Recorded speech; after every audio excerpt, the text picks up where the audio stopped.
Hello and welcome back to the Elsie version. Today we are in 1 Timothy chapter 5. So a quick recap of chapter 4 and 3. So firstly, this is Paul writing to Timothy. Timothy was kind of his right-hand man in a sense, right? And Timothy has been sent to Ephesus, okay? And Ephesus was honestly causing a lot of problems for Paul and his ministry. But regardless, Paul is writing to Timothy about how people should act in church, basically, and how to distinguish good leaders and things like that, okay? So we are going to, he also talks a lot about false doctrine. So Paul is reiterating, hey, these are the things that are good doctrine, these are the things that are bad doctrine.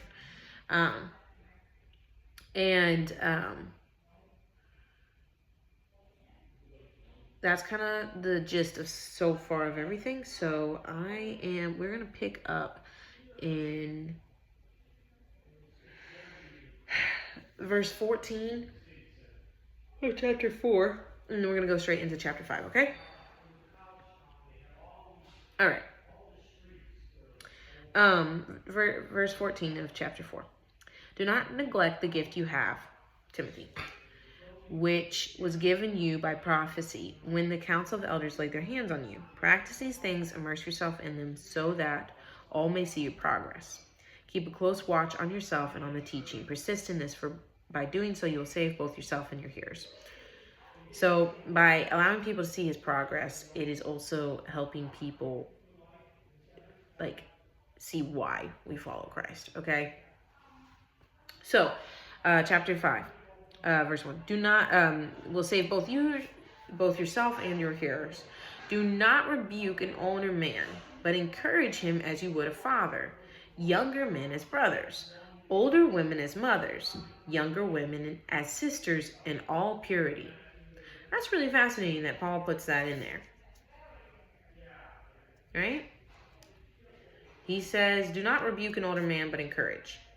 Okay? So older men, you got to encourage. And see them as a father. So the two things here that Paul actually gives extra information to is older men you're to encourage. And younger women you should treat with all purity. And that probably goes to speak to the fact that as a man, the people that would be above him, the older men, Timothy might butt heads with. Because again, it was talking about don't let anybody despise you for your youth, but show them your gifts, basically. Like show them your authority.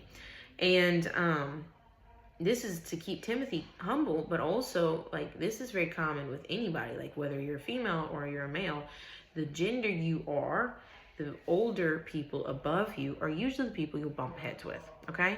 And so Paul is recognizing that. And he's saying, hey, encourage. They're going to be wrong. Encourage them. Do not belittle them, okay? Don't make them feel stupid. That's not helpful. And with women, so again, this is universal to men and women. The opposite sex, that's your age or range, I guess age range. Basically, anybody you could date. There's this level of, if they're not old enough to be your mother, you should be treating them as though they are literally your sister and treat them with purity. That means don't have thoughts about them. Don't lust after them. Don't set them up in precarious situations. Set good boundaries, just like you would a sister, right?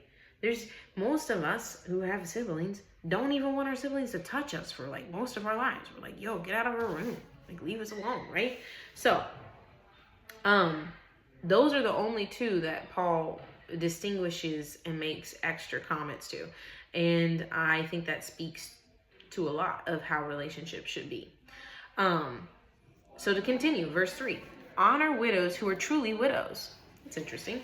If we haven't gotten to this yet, but in James it says the pure religion or true religion is this.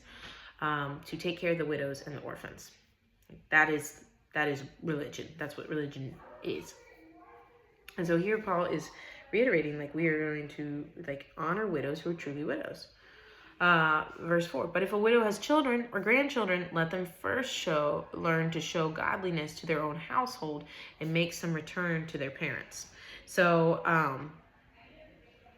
let's say a father has died. It's the children should love the parent. Like, they shouldn't just, like, not help them. That's what Paul's saying here. Like, we should care about our parents, and show them godliness and, like, show care to them, because that, like, we should be able to do that first, to our own family before we can do it to the world, right? Let them first learn to show godliness to their own household and to make some return to their parents, for this is pleasing in the sight of God. Verse 5, she who is truly a widow, meaning, like, she got no one, okay, left all alone, has set her hope on God and continues in supplications and prayers night and day. So a true widow has no one, and so she spends her entire time praying to God and thinking about others, okay? Verse 8, but she who is self-indulgent is dead even when she lives. So he is making a distinction that there are two different types of widows. There can be the ones that are self-indulging, but there's also the ones who make supplications, okay? Verse 7, command these things as well, so that they may be without reproach. So Timothy is correct widows too. He's supposed to, like, hold everybody accountable. Verse 8, but if anyone does not provide for his relatives, and especially for members of his household, he has denied the faith and is worse than an unbeliever. There is the understanding. This does not mean enable people, okay? It means provide. Provision looks like a roof, food, clothing, like your needs. It does not look like giving your brother money so he can buy drugs, okay? It looks like giving him food, okay? Like, there is boundaries. It isn't just you're a well that needs to be, dried up from money. There needs to be boundaries, but the point of this is, if you're going to neglect your own family, who you live with, you have no business, like, attending church. Like, you're not walking unto the Lord. Like, get right with your own family. I mean, the ones that, if you sinned against your brother, go leave your gift at the altar and go rectify it with him first, okay? So, like, this is your family. And now we also have to remember that this actually does say, it says relatives and especially for members of his household, right? But sometimes when it says family, it actually means, like, the family of God too. But anyway, so he's denied the faith and is worse than an unbeliever. Let a widow be enrolled if she's not less than 60 years of age, having been the wife of one husband, and having a reputation for good works. If she has brought up children, has shown hospitality, has washed the feet of the saints, has cared for the afflicted, and has devoted herself to every good work, then she can be enrolled as a widow. Now, some might read this and be like, see, Paul is talking about the way a woman should be. This is the culture, okay? Women back there didn't have any rights. So don't convolute this into these are what a woman's job is. This is what they could do back then. Like, women weren't even, like, allowed to learn, right? So when you look at even a few chapters prior, when it says, like, to learn in all quietness and submissiveness, women were never allowed to learn. And so Paul is saying, let them learn. It's actually contrary to culture. That was actually a huge thing, okay? It was giving women the rights of a man, and that wasn't cool. So, don't twist this. Back then, this is what they could do to show generosity. Like, they didn't really have money, right? Like, this is how they could show their heart. These things that Paul has mentioned. All right. So, verse 11. But refuse to enroll younger widows, for when their passions draw them away from Christ, they desire to marry, and so incur condemnation for having abandoned their former faith. So, this whole idea of a widow being enrolled is the same thought process as up here in verse 5 when it says, she has set her hope on God and continues in supplications and prayers night and day. And that is the widow that, hey, you're going to provide for her because she doesn't have anybody else to take care of her. And she's truly devoted to the Lord. And she's going to spend the rest of her life devoted to the Lord, right? In the sense of like single-mindedly. But then Paul is saying, don't do this for the younger widows, though, because they will be drawn away to get married again. Then they're taken care of. And so don't have them commit to something that they won't be able to keep, right? It's not so much literal condemnation, but it's more like when you abandon a promise, right? Like you said you were going to do this. Don't make a vow to God. Don't do that. So verse 13, besides that, they learn to be idlers, going from house to house, and not only idlers, but also gossips and busybodies, saying what they should not. So I would have younger widows marry, bear children, manage their households, and give the adversary no occasion for slander. For some have already strayed after Satan. Again, this is what women could do back then. They couldn't have jobs. They couldn't do other things. So this is why Paul is saying this in context. Because if you take this out of context of the time and Paul's other letters, you're going to think Paul is kind of sexist. But Paul's not sexist. Okay? Because Jesus isn't sexist. All right. Verse 15, so for some have already strayed after Satan. Verse 16, if any believing woman has relatives who are widows, let her care for them. It's another job he's giving them, right? Let the church not be burdened so that it may care for those who are truly widows. I do really like that. Like, if any believing woman, it doesn't say if she's married or not. It's just saying if any believing woman has relatives who are widows, she's supposed to care for them. And I mean, at that point in time, she wouldn't have been able to have a job. And so this is literally the job, right? She gets to go and take care of people. So that's really cool that he's like giving women responsibility. Let the church not be burdened so that they can take care of those who are truly widows, which is true. The church has kind of neglected to do that for a hot minute. And that is really important. Verse 17, let the elders who rule well be considered worthy of double honor, especially those who labor in preaching and teaching. For the scripture says, you shall not muzzle an ox when it treads out to grain, and the laborer deserves his wages. He's actually quoting Jesus there. The laborer deserves his wages. I think Paul is saying, especially for those who preach and teach, because they probably don't have jobs. And Paul is saying, hey, this is their job. You should still you should still give them honor. You should still give them blessings and help them and things like that. Because they are doing the work, even though it is spiritual and you can't see it in the physical. Verse 19, do not admit a charge against an elder except on the evidence of 2 or 3 witnesses. Okay. Paul is saying there will be people who, like, this is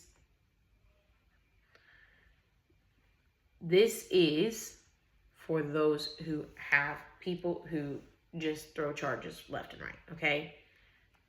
But unfortunately, there are many times in this the nowadays church where a charge is brought against somebody and it is not believed, and it becomes this huge scandal, and it ends up being true that this person had sinned.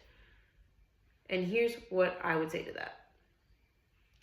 The only reason that you would need 2 or 3 witnesses to bring a charge against an elder is if that elder is above reproach, the husband of 1 wife, sober-minded, self-controlled, respectable, hospitable, able to teach, not a drunkard, not violent, but gentle, not quarrelsome, not a lover of money. He must be able to manage his own household well, with all dignity, keeping his children submissive. Right? He must not be a recent convert, and he must be well thought of by outsiders. That's 1 Timothy chapter 3. That is why, if an elder is living unto that, that is why you would need 2 or 3 witnesses, because he'd have to be a really good liar. Unfortunately, all of these people who have been in these unfortunate situations, and these people who've decided to sin, there are signs. There's red flags, but friends ignore them. Pride is a huge one. You start getting puffed up and arrogant, you best believe downfall is coming soon. Okay? So if you have a charge, if somebody brings a charge against one of these people that you hold regard highly, but you know that this person happens to be prideful, or you've seen some like things that weren't really godly from them, then you should probably listen to the person who's holding that statement. Maybe it's a misunderstanding. Maybe something is being left out of the works. Maybe both are lying. Who knows? What I'm saying is, unless they are actually walking an upright life, that's when you need the 2 to 3 witnesses, okay? Otherwise, you should actually be listening to people when they bring something up. Because I don't know very many people that are actually walking a 1 Timothy chapter 3 lifestyle, okay? And it does no good for you to say to somebody who is a victim, I don't know that that's true. Instead, you should seek out the truth. You should ask the Lord, you should pray about it, and you should seek the Lord for revelation, right? Okay, verse 20. Okay, we're going to read 19 again into verse 20. Do not admit a charge against an elder except on the evidence of 2 or 3 witnesses. And by charge, like admit a charge is probably like kicking an elder out of a church, right? He's saying you have to have like proof. As for those who persist in sin, rebuke them in the presence of all. You know what? It's math. 1 Timothy 5. As for those who persist in sin, rebuke them in the presence of all, so that the rest may stand in fear. In the presence of God and of Christ Jesus and of the elect angels, I charge you to keep these rules without prejudging, doing nothing from partiality. Oh, that's good. So now Paul is calling Timothy to a higher standard, right? He's saying, Timothy, you're in charge of this, but you cannot prejudge. How many of us, we all make prejudgments, right? He says you can't prejudge and do nothing out of partiality. That means when somebody brings a charge against your friend, you don't out of partiality say, for sure, that's not true. Unless you were there, right? This is where you seek out the truth. Hey, this charge has been brought up. Like, let's talk about it, right? Don't be biased. Actually listen to people. Hear what they have to say. But it's really interesting that Paul is like, for those who persist in sin, rebuke them in front of everybody. Everybody wants to be like, we got to rebuke it behind closed doors. No. Sometimes you need to rebuke in front of everybody. Paul did it to Peter.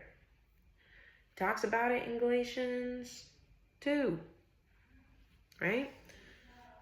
All right. Verse 22. Do not be hasty in the laying on of hands. That's interesting. Everybody wants to lay hands on everybody. I think what Paul is talking about here gets turned, is attached back to where it says prophecy, and the elders laid hands on him.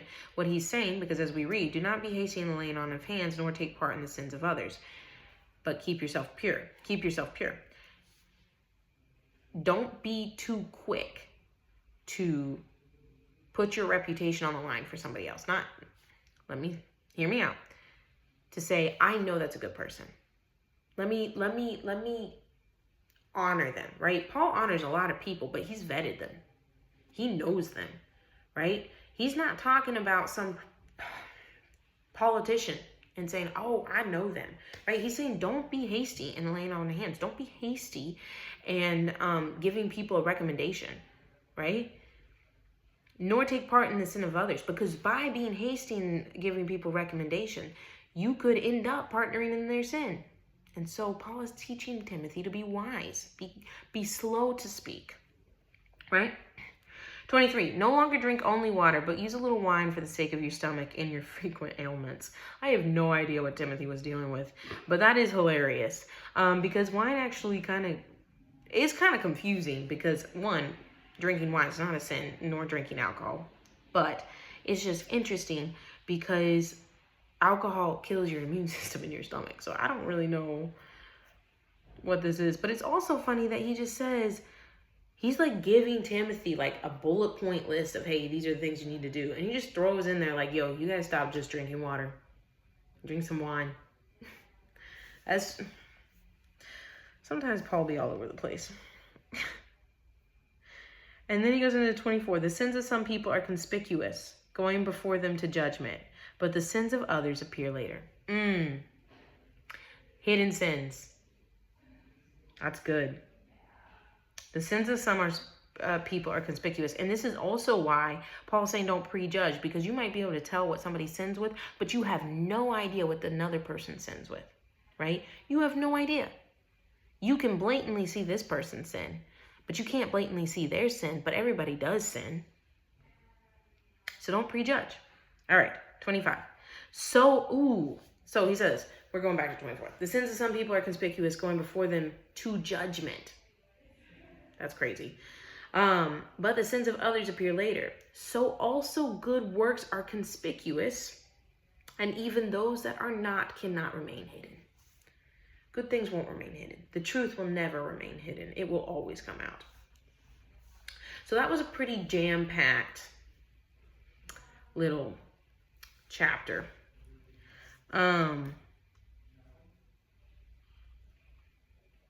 Yeah. I don't know, guys. I just...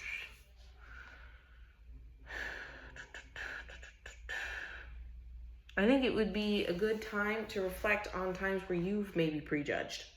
That's your question for tonight. Where have you prejudged and shown partiality? And ask the Lord to remove that so that you don't do that in the future. And you can have his eyes to see people the way they are. And that's it, folks. And I will catch you tomorrow for chapter 6, which is the end of 1 Timothy.